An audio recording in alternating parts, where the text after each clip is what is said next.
Hello everyone and welcome to a new video of Firepower Threat Defense series. So as you can see on my screen, the diagram has changed and that's because my lab broke, my EVNG broke. I have to redo a lot of stuff, recreate the lab, and this time we are not using 721 uh, OS, we are using 742 on FMC as well as on FTD, which is also the Cisco recommended operating system. A few options or menus might change, but the major functionality remains the same. A few add-ons are present in this which were not present in previous version. So in this video, we are gonna look at network analysis policy. So let's jump on to FMC. In the last video, we worked with till the last video, we worked with the intrusion policy. So what is a network analysis policy and where is it? Let's first see where is it. In order to create a network analysis policy, let me zoom in a bit here. You have to go to policies, click on intrusion, and on the intrusion here itself, you have two policies, intrusion and network analysis policy. So in this video, we are going to see network analysis policy. But first, let's see what is network analysis policy, why it is listed in the intrusion policies option, like here in policies intrusion. So a network analysis policy on Cisco FTD is a critical component of traffic inspection that governs how the traffic is decoded, normalized, and pre-processed before the deeper inspection takes place, okay, which is like intrusion or malware scanning. It works in tandem with intrusion policies to provide the layered defense. Now, what does network analysis policy really do? So it pre-processes traffic. So basically it decodes the protocols, normalizes the traffic and identifies anomaly. Like, if you want to verify the checksum of a IP header, then that would be taken care by this policy. It handles protocols, like it applies protocol specific preprocessors like DNS or HTTP or any other protocol. Anomaly detection, it flags malformed packets and suspicious protocol behavior, and it prepares the traffic for the intrusion policy. Okay, it ensures packets are in a consistent format for Snort rule evaluation.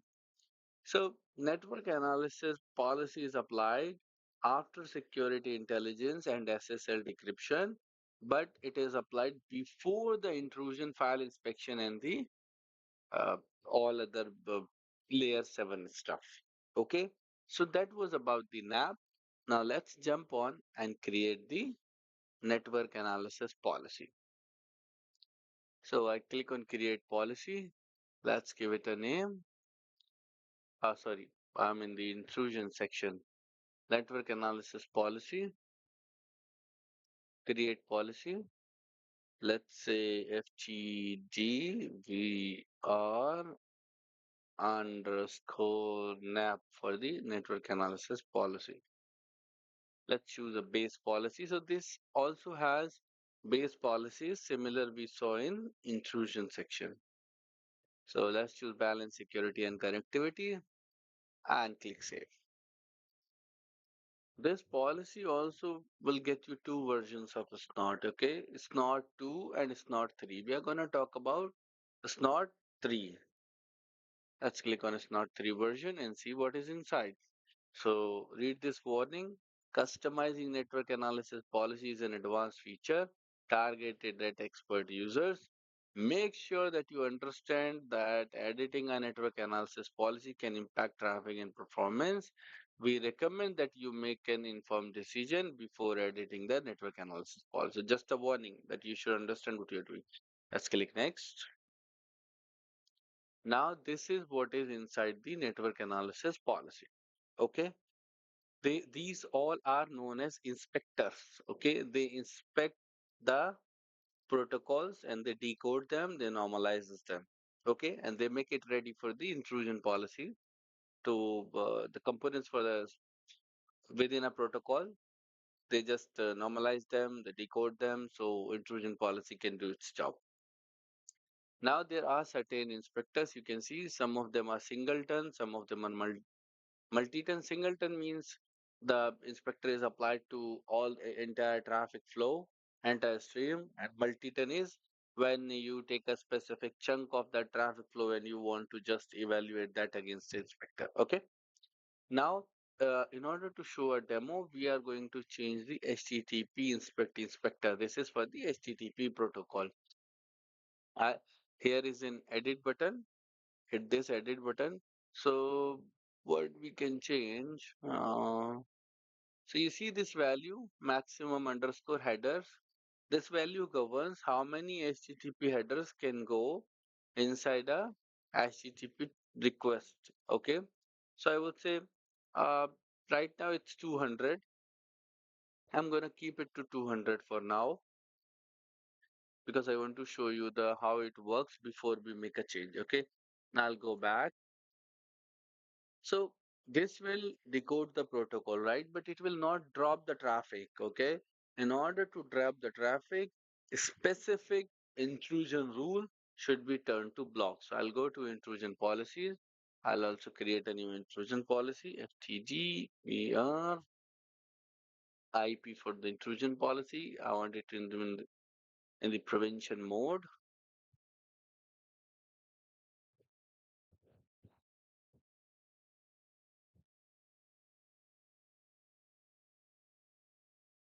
Okay, it will take some time. Just allow it its time. I'll pause the video while it creates it. Okay, so the intrusion policy is now created. Let's go to Snort 3 version. And as I said, it's a different look and feel in 742 a bit. Okay, so just waiting for, let's go to rule overrides. I want to see all the rules. Yep, I think that's fine for now. Let's go to the policy, access policy. Let's apply the intrusion policy to our only created access control rule.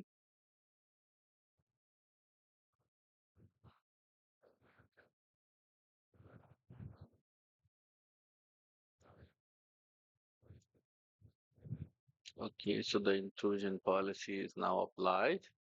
And in order to apply the network analysis policy, you have to go to more, then advanced settings. And then in here, network analysis intrusion policy, you edit. And then you can either specify a default network analysis policy by selecting this, or either you can create custom rules. Suppose I want a different network analysis policy for certain traffic. Default can stay this, but for certain traffic, I want a different policy. So I can click on no custom rules and then I can create my own rule. I can say, okay, from inside going to outside. And when my subnet is sourced from this, when this goes anywhere, okay, I can say apply a different network analysis policy. I can say apply maximum detection. Okay, and if I add it, it will create a different rule. You see, so that's how you can apply different network analysis policies to different kind of traffic with the different source and destinations and whatever criteria is present here. Okay, we are just gonna apply the default one, and I'm gonna hit OK. Yes, save it. So now my network analysis policy and intrusion policy has been applied, and now let's do the deployment to the device and deploy. While the deployment happens, I'm gonna pause the video, and as soon as it is complete and we are ready to modify something in the NAP, I will just resume. Okay guys, so the policy push is now complete. Let's fire up this Linux machine. Here we are. Let's run a command. I want to do curl http portquiz.net and see what is the result. Okay, so it shows me my IP address. Perfect. This stuff works. Now let me show you something with hyphen. Yeah. You see, it makes this HTTP request, right? It's in some headers. Okay, and then it gets a response. Okay. Now let's go to our NAP and write a rule and reduce the number of headers allowed. Okay, HTTP headers. So we have to go to policies, intrusion. I'll go to the NAP. And this time I'm gonna, in order to limit the number of headers which are present in the HTTP request, we have to modify the HTTP inspector. And number of headers is the first option. I'll go edit and I'll say headers allowed are only one. Only one header is allowed. I'll hit OK. See, the configuration has been modified now. Go back, save it. There are many more things, guys, you can do with the NAP, but that's all advanced stuff. You have to read about it. Actions, you can download entire schema, you can download a sample file, you can download full configuration, overridden configuration. Basically, schema will be your place to see what options are supported and what you can do in it. Okay.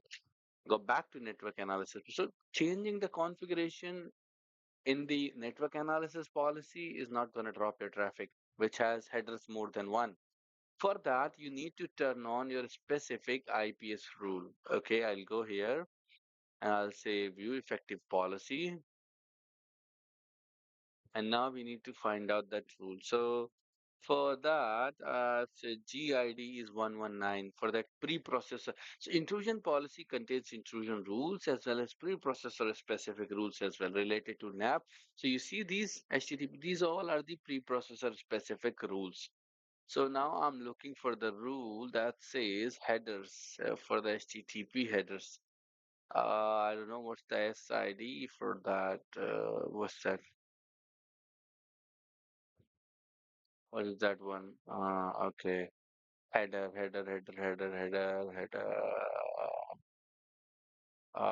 I should search for the name header as well so I can get to it quickly.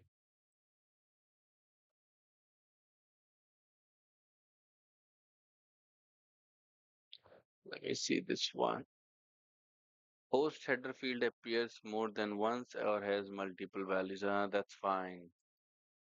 Uh,